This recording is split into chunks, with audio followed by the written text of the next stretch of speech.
أعوذ بالله من الشيطان الرجيم. بسم الله الرحمن الرحيم. سورة الكهف مكية. الحمد لله الذي أنزل على عبده الكتاب ولم يجعل له عوجا قيما لينذر بأسا شديدا من لدنه ويبشر المؤمنين الذين يعملون الصالحات أن لهم أجرا حسنا ماكثين فيه أبدا وينذر الذين قالوا اتخذ الله ولدا ما لهم به من علم ولا لآبائهم كبرت كلمة تخرج من أفواههم إن يقولون إلا كذبا فلعلك باقع نفسك على آثارهم إن لم يؤمنوا بهذا الحديث أسفا إنا جعلنا ما على الأرض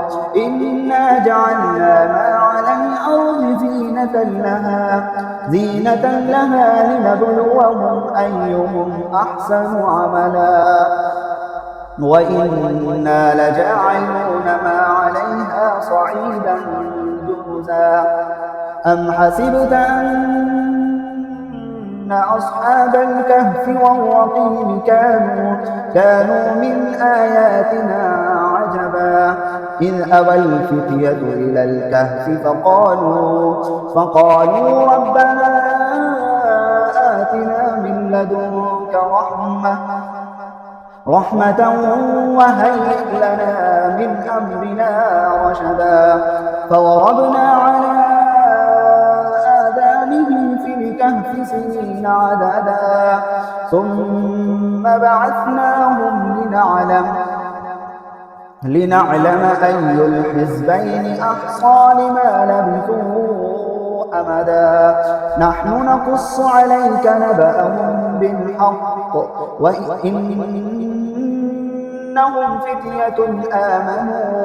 إنهم فتية آمنوا بربهم وزدناهم هدى وربطنا على قلوبهم إذ قاموا فقالوا ربنا رب السماوات والأرض لن ندعو من دونه إلها لقد قلنا إذا شططا هؤلاء قومنا اتخذوا من دونه آلهة لولا يأتون عليهم بسلطان بين فمن أظلم ممن افترى على الله كذبا وإذ اعتزلتموهم وما يعبدون إلا الله فأووا إلى الكهف ينشر لكم ربكم من رحمته ويهيئ لكم من أمركم مرفقا وترى الشمس إذا طلعت تزاور عن كهفهم ذات اليمين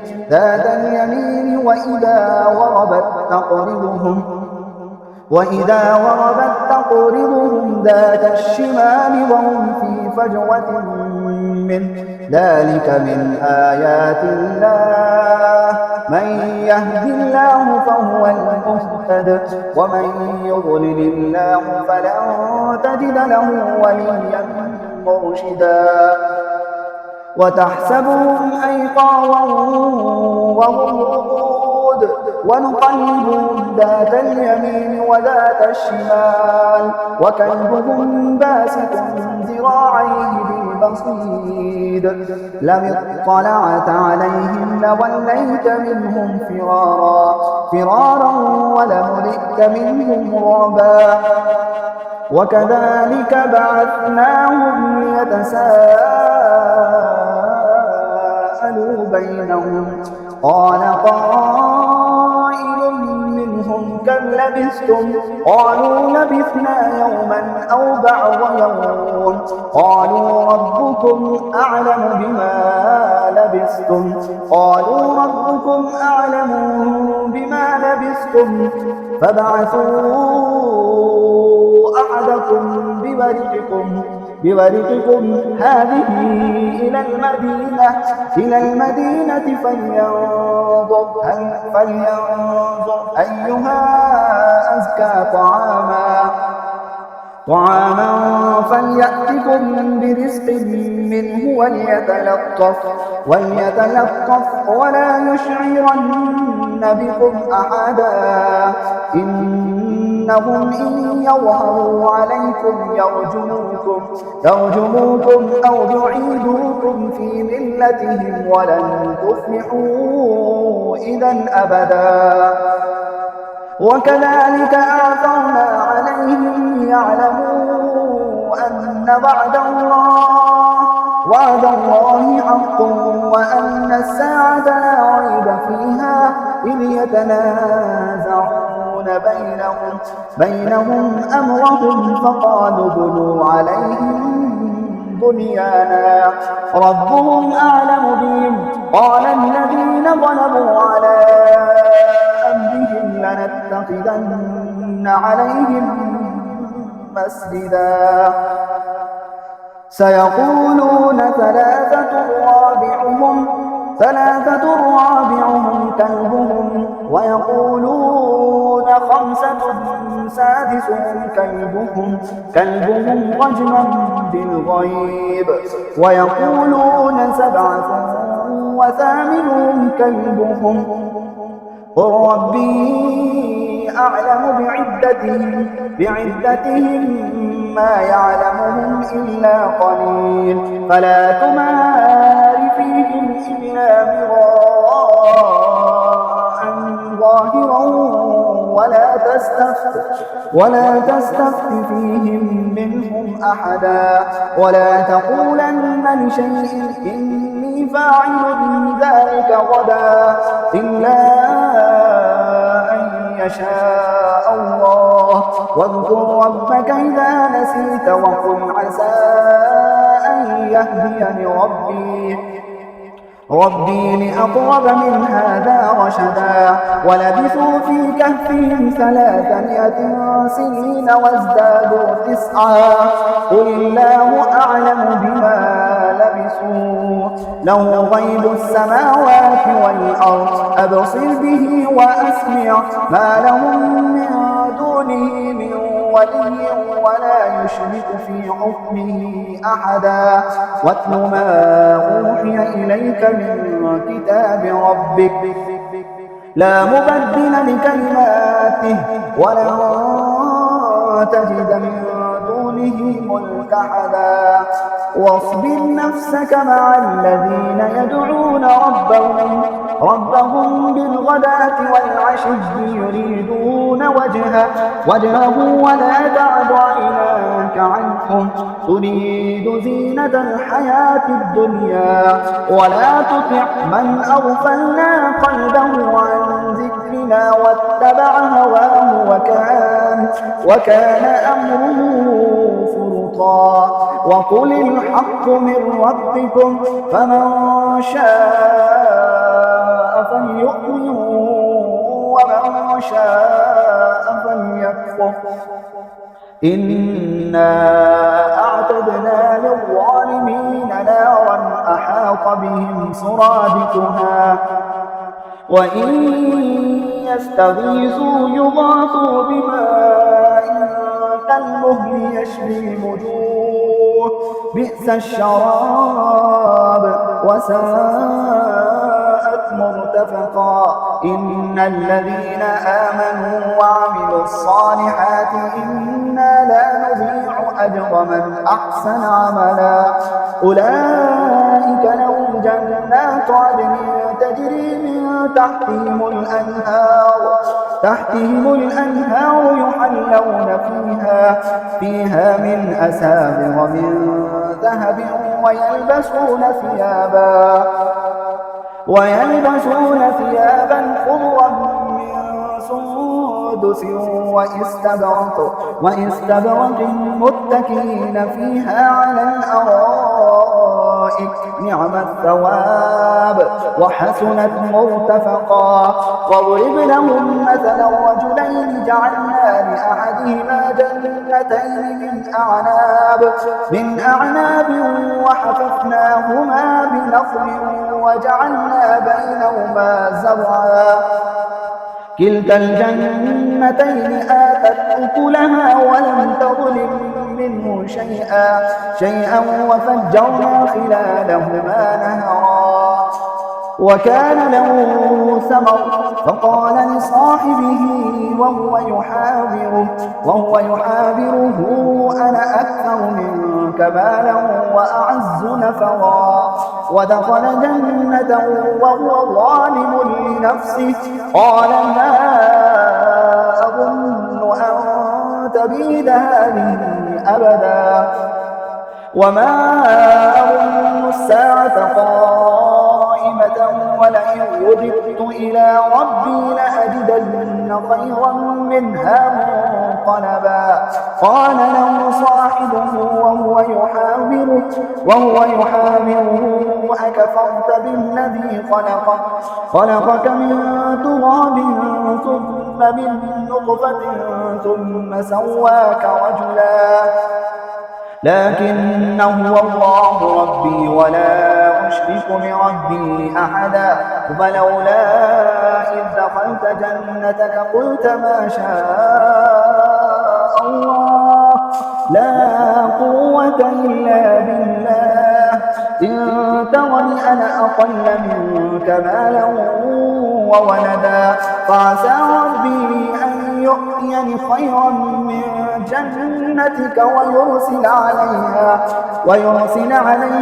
حسبانا من السماء فتصبح صعيدا زلقا أو يصبح ماؤها غورا فلن تستطيع له طلبا وأحيط بثمره فأصبح يقلب كفيه على ما أنفق فيها وهي خاوية على عروشها ويقول يا ليتني لم أشرك بربي أحدا ولم تكن له فئة ينصرونه من دون الله وما كان منتصرا هنالك الولاية لله الحق هو خير ثوابا وخير عقبا واضرب لهم مثل الحياة الدنيا كماء إن أنزلناه من السماء فاختلط به نبات الأرض فأصبح هشيما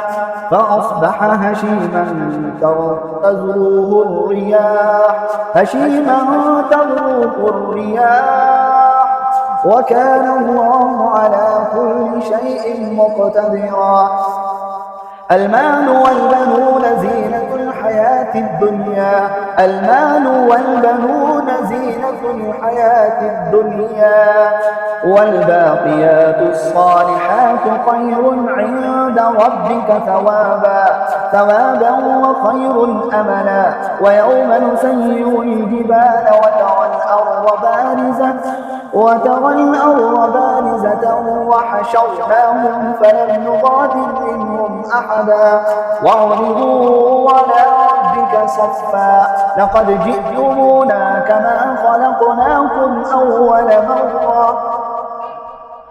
بل زعمتم أن لن نجعل لكم موعدا ووضع الكتاب فترى المجرمين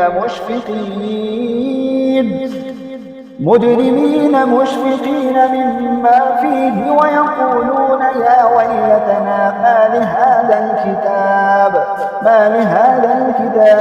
يغادر صغيرة ولا كبيرة إلا أحصاها ووجدوا ما عملوا حاضرا ولا يظلم ربك أحدا وإذ قلنا للملائكة اسجدوا لآدم فسجدوا إلا إبليس كان من الجن ففسق عن أمر ربه أفتتخذونه وذريته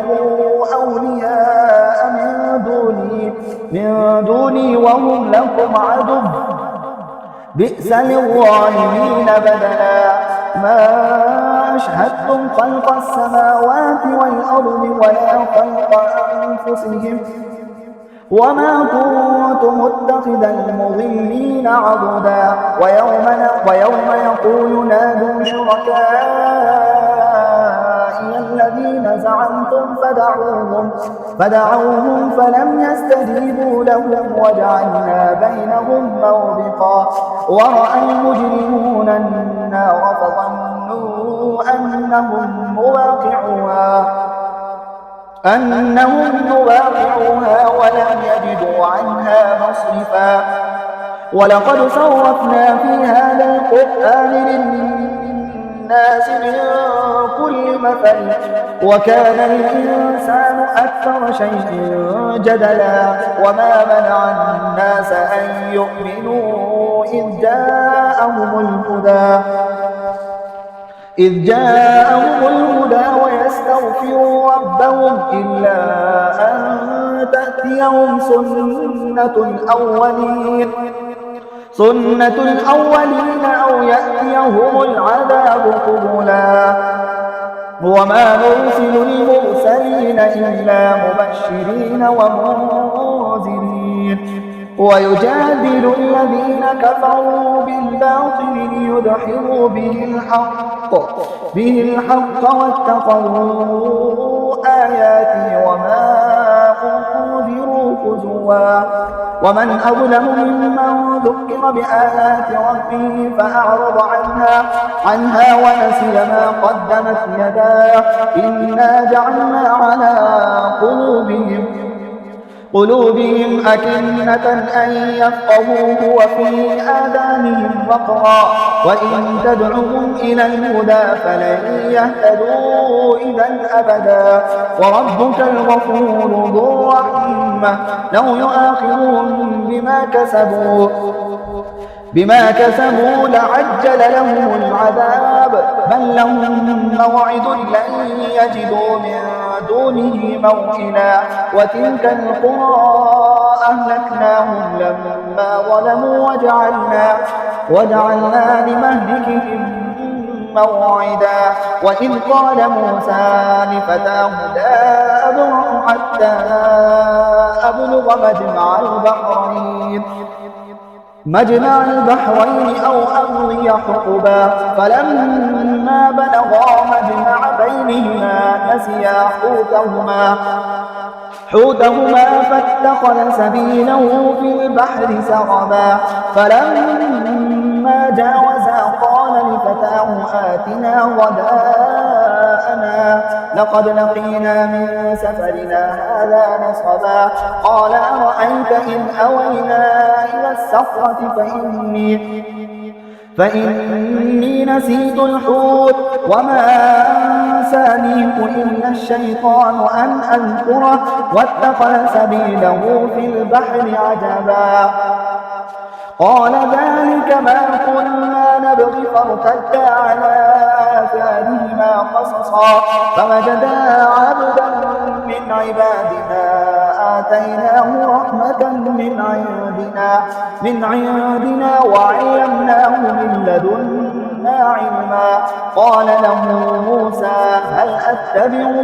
هل أتبعك على أن تعلمني مما علمت رشدا قال إنك لن تستطيع معي صبرا وكيف تصبر على ما لم تحط به خبرا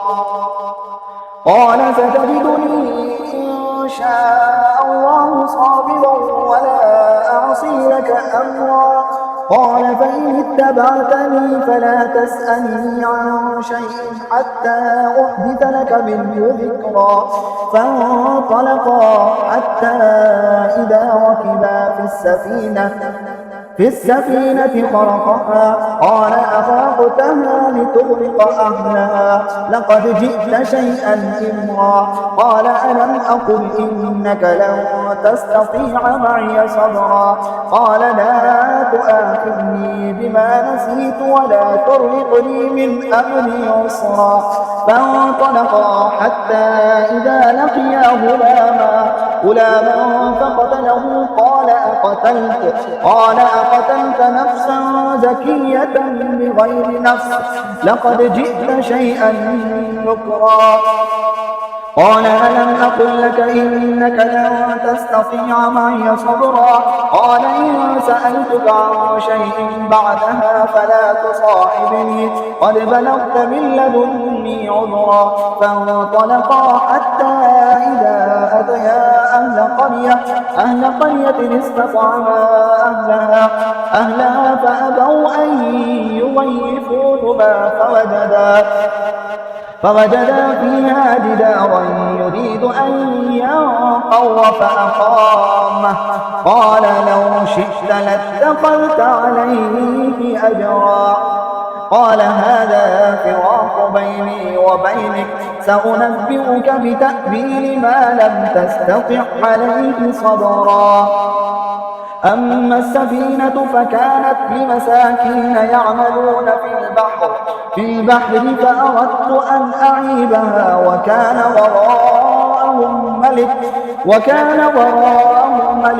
يأخذ كل سفينة غصبا وأما الغلام فكان أبواه مؤمنين فخشينا أن يرهقهما طغيانا وكفرا فأردنا أن يبدلهما ربهما خيرا منه زكاة وأقرب رحما وأما الجدار فكان لغلامين يتيمين في المدينة وكان تحته كنز لهما وكان أبوهما صالحا فأراد ربك أن يبلغا أشدهما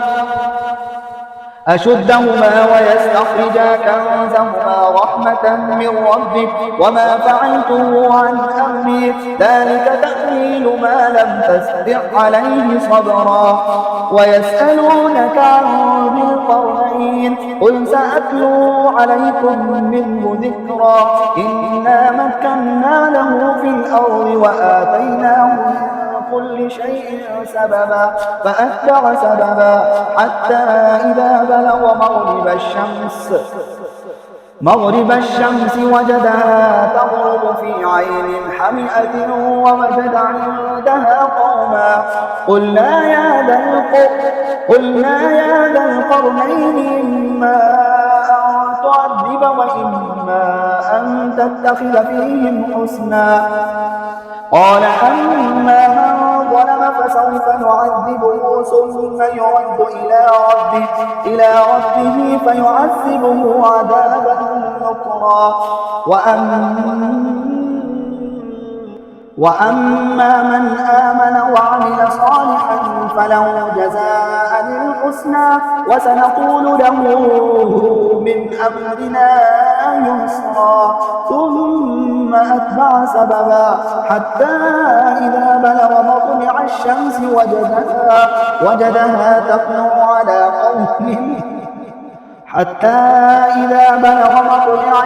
وجدها تطلع على قوم لم نجعل لهم من دونها سترا كذلك وقد أحطنا بما لديه خبرا ثم أتبع سببا حتى إذا بلغ بين السد السدين وجد من دونهما قوما لا يكادون يفقهون قولا قالوا يا ذا القرنين إن يأجوج ومأجوج مفسدون في الأرض فهل نجعل لك فرجا على أن تجعل بيننا وبينهم سدا قال ما مكني فيه ربي خير فأعينوني بقوة أجعل بينكم وبينهم ردما آتوني زبر الحديد حتى إذا ساوى بين الصدفين قال انفقوا حتى إذا جعله نارا قال آتوني أفرغ عليه قطرا فما استطاعوا أن يظهروه وما استطاعوا له نقبا قال هذا رحمة من ربي فإذا جاء وعد ربي جعله دكا وكان وعد ربي حقا وتركنا بعضهم يومئذ يموج في بعض